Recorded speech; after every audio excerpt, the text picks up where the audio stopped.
Merci beaucoup de suivre cette journée passionnante. On va plonger dans un monde donc des objets connectés. Pourquoi ces objets connectés? Parce que jusqu'ici, en fait, dans le digital, vous n'êtes que devant le pas de porte de vos clients. Vous êtes en train de les regarder au travers d'une vitrine, au travers d'une fenêtre. Les objets connectés, c'est un moyen de rentrer chez eux, de rentrer dans leur voiture, si on fait de l'assurance, de rentrer dans leur intimité. Parce qu'on a vu depuis ce matin que le contexte dans lequel votre client interagit avec vous est clé dans la relation, dans la valeur ajoutée que vous allez lui proposer.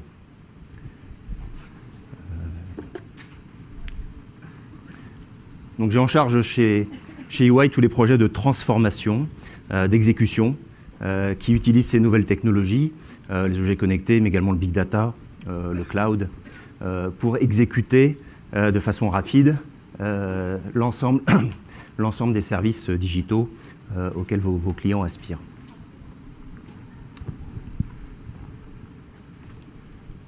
Alors 3 points très simples, on a un quart d'heure devant nous.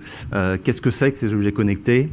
Quelles sont les prévisions de marché sur le secteur financier? Est-ce que les objets connectés sont intéressants ou pas pour le secteur financier? Quel est le buzz derrière ce mot? Et puis, comment intégrer ces objets connectés dans votre transformation digitale? Comment aller un petit peu plus loin et intégrer ça dans une vraie stratégie et un programme de transformation. Donc, je vais vous passer une petite vidéo. Là, on est chez Google. C'est un projet qui s'appelle le projet Soli. C'est l'utilisation d'une technologie inventée lors de la Seconde Guerre que vous connaissez, qui s'appelle le radar, pour venir interagir d'une façon très intuitive avec des objets. Et les objets connectés, c'est pas intrusif. L'objectif, c'est vraiment d'être dans le quotidien de l'utilisateur. On parlait de paiement rapide tout à l'heure. On veut être dans l'interaction avec le client. On veut capturer ce qu'il est en train de faire, dans quel contexte il est en train de le faire, qu'il soit dans un magasin, dans une agence, qu'il soit en train d'utiliser sa montre connectée ou d'interagir avec sa voiture. Donc c'est vraiment important de considérer qu'il y a une quantité phénoménale de données qui se trouve dans ce mode d'interaction avec les objets, la manière dont je conduis ma voiture, la manière dont je regarde des objets dans un magasin, le parcours que j'ai fait avant de venir dans ce magasin, éventuellement le temps qu'il fait. Et l'ensemble de ces données sont l'essence de la valeur que souhaitent apporter les objets connectés. Merci. Donc l'objet connecté va créer une représentation unifiée, on en a parlé dans une des keynotes et une table ronde ce matin, entre le monde digital et le monde physique. On va venir accéder à de la donnée qui pour l'instant donc, est derrière le pas de la porte, derrière la vitrine, dans le quotidien de l'utilisateur. Alors qu'est-ce que c'est qu'un objet connecté? C'est un objet, une voiture, un frigo, un distributeur de billets de banque, auquel on va adjoindre un certain nombre de fonctionnalités. D'abord une identité.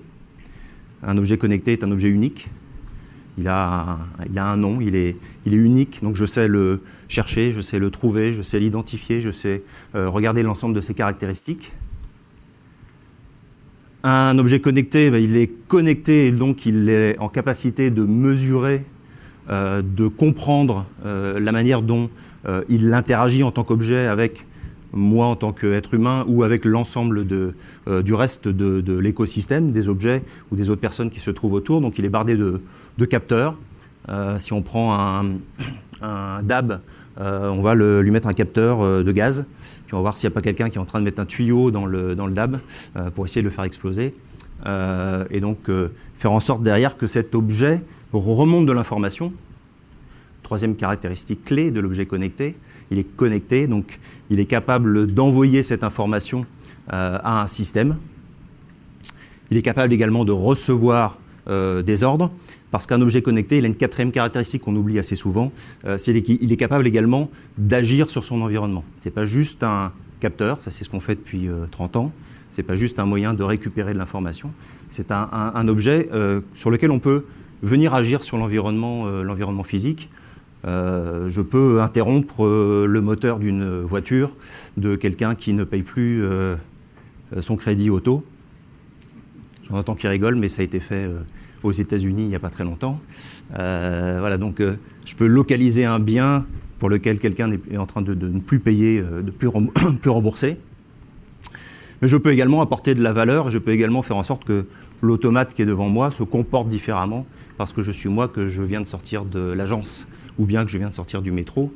Et donc cet objet, il est capable également d'interagir avec moi et avec son environnement. Alors dans les objets connectés dans la vie de tous les jours, celui qui est le plus utilisé aujourd'hui dans les projets, c'est le smartphone. C'est celui finalement qu'on va retrouver dans la quasi-totalité des poches. Il est de plus en plus bardé de capteurs. Dernier modèle là, qui sort, voilà, pour le petit exemple, là, vous voyez des capteurs de rythme cardiaque, lecteurs d'empreintes, évidemment, qui va servir aussi à identifier celui qui est en train d'utiliser l'objet, mais des magnétomètres, des baromètres, donc tout un tas de capteurs. Donc on est bien sur un objet qui a une capacité de communication, qui contient un certain nombre de capteurs, qui est capable de recevoir et de transmettre de l'information, et qui est capable d'agir. Je peux avec mon téléphone faire un paiement. Je suis capable d'ouvrir une porte. Donc, je suis capable avec cet objet de commander dans le monde physique un certain nombre d'actions. On l'utilise dans le domaine de la santé. On va retrouver les bracelets connectés, par exemple, quand on va faire un jogging aujourd'hui. Demain, enfin ça existe déjà, mais une pilule qu'on peut avaler et qui donne toutes les informations sur la manière dont son corps est en train de travailler et tous les indicateurs qu'un médecin pourrait utiliser. On va le retrouver dans la ville, dans la Smart City, dans la capacité de cette ville à rerouter des voitures, à faire en sorte qu'il y ait moins d'embouteillage, à mieux gérer les feux rouges, par exemple. On va le retrouver dans la maison. Je donnerai un exemple tout à l'heure. Vous connaissez peut-être le principe des thermostats connectés aujourd'hui. Voilà, c'est un exemple d'objet connecté. Et puis dans le monde de métier, on va avoir un certain nombre d'applications également de ces objets connectés. Alors trois grands domaines sur ces objets connectés. D'abord, ils servent à optimiser la performance, la sûreté, la résilience. Alors si on prend on regarde un petit peu le monde financier également, on va les retrouver aujourd'hui dans ce qu'on appelle les data centers intelligents. Le data center, c'est ce grand entrepôt dans lequel il y a tous les serveurs informatiques qui servent à produire les services digitaux. On va barder ce data center de capteurs pour des questions de détection d'intrusion, mais aussi pour des questions de gestion d'énergie, de gestion des équipements qu'on rentre et qu'on sort, parce que dans ces équipements, il y a des disques. Sur ces disques, il y a des données. On a envie de savoir si les données sortent du data center. Donc on va équiper ces disques d'objets connectés. On va pouvoir faire du suivi d'assets. On va pouvoir, évidemment, dans le domaine santé, faire de la biométrie. Et si on relie ça avec l'assurance, qui est un des domaines peut-être dans lequel l'objet connecté connaît en tout cas le plus de pilotes aujourd'hui, le relier à tout ce qui va être assurance et modèle de paiement associé à l'usage. Donc je vais regarder comment mon client se comporte avec son véhicule. Et en fonction de ce comportement réel, mesuré par ces objets connectés, je vais éventuellement lui proposer d'adapter sa prime de risque, sa prime d'assurance, parce que je l'ai placé dans une nouvelle classe de risque. Deuxième grand domaine, c'est de donner de l'autonomie. Alors le plus bel objet connecté, là on est chez Google aussi, c'est la Google Car. Voilà, un objet connecté, parfaitement conscient de son environnement, qui prend des décisions et qui agit sur le moteur, sur la direction, sur les freins, sur les clignotants, pour se déplacer de façon complètement autonome. Donc vous voyez au milieu ici la visualisation finalement de cet objet connecté Google Car, de son environnement, qui est capable de voir qu'un cycliste devant lui est en train de tendre le bras, que ça veut dire qu'il va tourner, et donc il va commander le moteur pour ralentir, pour laisser ce cycliste avancer sans risquer un accident. Donc là, on va le retrouver dans des mécanismes d'autoprotection de distributeurs de billets. Parler de la reconnaissance de gaz, c'est aussi la reconnaissance d'attaques physiques, des capteurs de vibration, des capteurs de choc sur ces objets. Donc dans la cybersécurité d'une façon générale, beaucoup d'applications de ces objets connectés. Et puis troisième élément, évidemment, c'est l'expérience utilisateur. Vous voyez là une start-up qui s'appelle Plastic, dont le produit devrait sortir premier, deuxième trimestre de l'année prochaine, qui est un agrégateur de cartes bancaires avec une capacité de programmer la puce, et donc qui quand elle sortira, devrait vous permettre, par un simple glisser de votre doigt sur cette carte, qui est une petite carte plastique, avec un petit écran sur la carte, de choisir ma carte Visa, Mastercard, American Express, de loquer cette action parce que j'ai pas envie que le commerçant à qui je tends la carte change de carte. C'est un objet qui est connecté, qui sait par exemple que votre téléphone se trouve pas loin. S'il s'éloigne de votre téléphone, il se bloque automatiquement, donc la carte efface l'ensemble des données qui se trouvent dessus à partir du moment où elle est plus de, vous choisissez 5 minutes ou 10 minutes de vous. Voilà, donc c'est ce type d'objet dans le paiement et cette carte est également capable d'utiliser des données de fidélisation qu'on va retrouver également de plus en plus comme typologie en tout cas d'usage des objets connectés.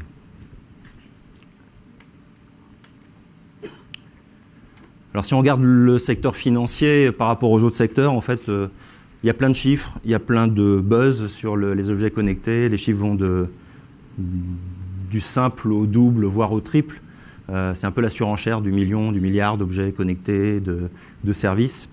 Ce qu'on sait, c'est qu'il y a une forte croissance parce qu'il y a des usages réels de ces objets. Ce qu'on voit également sur les graphiques, c'est que le secteur financier pris comme une industrie verticale, c'est la ligne jaune qui est à droite, finalement, est tout en bas des usages prévus par l'ensemble des analystes. Donc les analystes ne voient pas d'intérêt pour le secteur financier en propre à utiliser ces données. Par contre, ce que j'ai mis sur la partie gauche, vous voyez que ce qui est Smart Health, la maison, le Smart Customer, donc l'expérience client qui est au cœur du digital, et là ça va toucher tous les services potentiellement que vous allez pouvoir distribuer de manière digitale, vont être impactés par l'objet connecté. Donc en soi, relativement peu d'usage direct, mais un grand potentiel d'usage indirect dans les services digitaux, notamment dans la qualité de la relation avec l'utilisateur et la compréhension du contexte dans lequel il est. Quelques expériences ont été menées, par exemple, dans les logiques d'achat dans le magasin. Il y a ce qu'on appelle une beacon, c'est un phare, une balise qui est capable de repérer ces Minority Reports que j'arrive dans le magasin, qui va donc m'envoyer un coupon peut-être de réduction ou une information personnalisée. Certaines expériences menées récemment montrent des taux de transformation, des taux d'achat par rapport au taux d'entrée de ces personnes dans les magasins doublés, avec la bonne logique marketing dans le contexte du magasin, connaissant la personne, donc avec évidemment les données de la personne, et la capacité de reconnaître que c'est cette personne-là qui est en train d'interagir avec le magasin et qui a peut-être envie de passer à l'acte de paiement. Alors si on prend un peu de recul pour terminer, les enjeux de ces objets connectés ils sont multiples et finalement on va retrouver les mêmes fondamentaux que dans toute la transformation digitale à venir pour l'ensemble des typologies de services digitaux. D'abord une logique de numérisation, on est bien dans le digital, il faut rendre cette information numérique et il y a un enjeu d'échantillonnage. Est-ce que je vais mesurer la présence de cette personne en face du distributeur de billets toutes les secondes, toutes les minutes, toutes les 5 minutes, seulement quand il retire un billet ou que cette personne est en train de regarder l'objet, parce qu'on sait regarder aussi, on sait savoir si la personne regarde le distributeur de billets ou est en train de regarder l'abribus à côté. Un enjeu de maîtrise de l'ensemble de ces données. La table ronde qui va suivre va parler du big data. Quantité phénoménale de données va arriver de ces objets connectés. Vous imaginez que tous ces capteurs là, qui envoient des informations de tous les objets, de toutes les personnes, de tous les smartphones, ça représente une quantité phénoménale d'informations à stocker, à gérer, à archiver, à trier, à supprimer quand elles ne sont pas nécessaires. Donc il y a une gouvernance de ces données qui est clé. Là on retrouve la loi de Moore, capacité de doubler la puissance de calcul tous les ans et demi. Je vous ai dit que les objets connectés, ils ont une identité, il y a un vrai problème d'adressage, ce qu'on appelle une adresse IP dans le monde digital. Donc là, il y a des nouveaux protocoles qui vont permettre de donner suffisamment de noms à ces objets connectés, parce qu'on était un peu à court d'acronymes jusqu'ici avec les technologies existantes. Deuxième point clé, évidemment, l'analyse. C'est analyser en temps réel, mais c'est également savoir tirer parti de l'historique de ces données pour faire des modèles prédictifs. Est-ce que quand quelqu'un a regardé un site particulier sur Internet, puis est allé 3 fois en passant, mais en s'arrêtant un petit peu devant une concession automobile, a plus ou moins de chances de contracter un crédit pour acheter cette automobile dans les 2 semaines qui viennent. Et donc c'est peut-être dans ce créneau-là, et avant même que la personne ait peut-être conscience de l'envie réelle de passer à l'achat, que je vais pouvoir le solliciter ou la solliciter pour lui pousser le bon crédit en fonction du type de véhicule, parce que cette personne est passée devant un type de concession, donc je sais à peu près quelle est la classe de véhicule qui va l'intéresser, donc je vais pouvoir envoyer une offre très ciblée. Voilà, c'est ça l'enjeu des objets connectés demain, c'est prédire, anticiper ou réagir en temps réel au comportement des utilisateurs. Donc on va parler évidemment de big data derrière, de données non structurées, c'est tout un tas d'informations éparses, arrivant de plein d'objets différents, de plein de téléphones différents, sur des mois, des années qu'il va falloir trier, comprendre. C'est aussi être capable de mettre en corrélation ces éléments avec le legacy, avec le système d'information existant de la banque et de l'assurance. Et donc on va parler d'API, c'est-à-dire de capacité d'ouvrir ce système d'information, d'aller lire les données, les services fonctionnels qui existent déjà, que vous avez mis des années à développer, et de les relier à cette information qui arrive de ces capteurs. Et puis, troisième enjeu, c'est agir. Un objet connecté, c'est fait pour agir, c'est fait pour prendre des décisions, ou vous permettre de prendre des décisions, ou permettre à votre client de prendre la décision, quand il va repasser devant la concession, d'avoir eu la bonne offre de crédit, de se dire « allez, j'y vais, c'est bon, j'ai de quoi effectivement m'acheter le véhicule de mes rêves ». Et donc là, on va retrouver des enjeux de gouvernance, parce que des objets connectés, c'est un écosystème d'objets, mais donc c'est un écosystème de partenaires, c'est un écosystème de fournisseurs de données. Là aussi, il y a beaucoup de, pas comment les appeler, des think tech. Une société notamment qui s'appelle Sigfox en France, il y en a une autre qui est en train de suivre sa trace sur le transfert sécurisé de ces données. On va pouvoir utiliser du blockchain pour véhiculer un certain nombre de transactions et d'informations sur ces données. Mais il va falloir aussi adapter l'organisation de l'entreprise parce qu'on doit gouverner donc, cet écosystème de partenariat. On doit prendre en compte des automatismes. Vous comprenez que ces milliards d'informations à traiter en permanence ne peuvent pas toutes être traitées manuellement. Et donc, quelle place je vais donner dans cette gouvernance à robot advisor, à l'intelligence artificielle qui vont prendre ou conseiller ou faire prendre des décisions à mon client et quel impact juridique je vais pouvoir trouver à ces services et à ces process. Au Japon, qui est une population vieillissante, qui n'est pas trop dans la mouvance de flux migratoires vers le Japon, plutôt fermé, s'équipe drastiquement en robot aujourd'hui. Un robot, c'est un peu comme le Google Car, c'est un super objet connecté intelligent. Les juristes au Japon sont en train de travailler sur si un robot cause un accident, est-ce que c'est moi, est-ce que c'est le concepteur du logiciel, est-ce que c'est le robot qui est responsable. Voilà. Et pour terminer, 3 pans donc, associés à ça. Les hackathons, la veille, c'est bien, mais c'est insuffisant. Donc il faut vraiment rentrer dans un mode de construction de business model, penser solution tout de suite. Donc embarquer l'impact sur le système d'information et sur l'IT dès la réflexion, sinon vous allez rester à l'état de slides et de grandes idées. Deuxième, c'est définir une cible, donc vous dire comment est-ce que vous allez intégrer l'ensemble de ces objets et de ces services digitaux dans votre stratégie digitale, data et technologique. Et troisième point, pour arriver dans l'action, c'est un bout en bout cohérent entre ceux qui vont innover, qui vont réfléchir à de nouvelles applications, c'est un monde de logiciels. C'est l'ouverture de votre système d'information. Et enfin, c'est l'industrialisation, l'automatisation, à la fois de votre legacy, mais évidemment de tous les services digitaux qui arrivent avec ces objets connectés. Voilà, donc trois actions très très concrètes sur lesquelles il y a à la fois de l'expérience et puis de la méthodologie pour venir conforter votre plan d'action et mettre en place une stratégie actionnable tout de suite. Et je reprendrai l'enjeu cité plusieurs fois ce matin, fail fast. Donc c'est en utilisant, c'est en essayant, c'est en comprenant comment fonctionnent ces objets, comment vous pouvez en tirer profit dans votre relation client, que vous apprendrez rapidement à intégrer l'ensemble de ces éléments et à adapter votre organisation, vos process et votre système d'information pour être prêt à ce défi des objets connectés qui arrive dans les prochaines années. Voilà. Je vous remercie.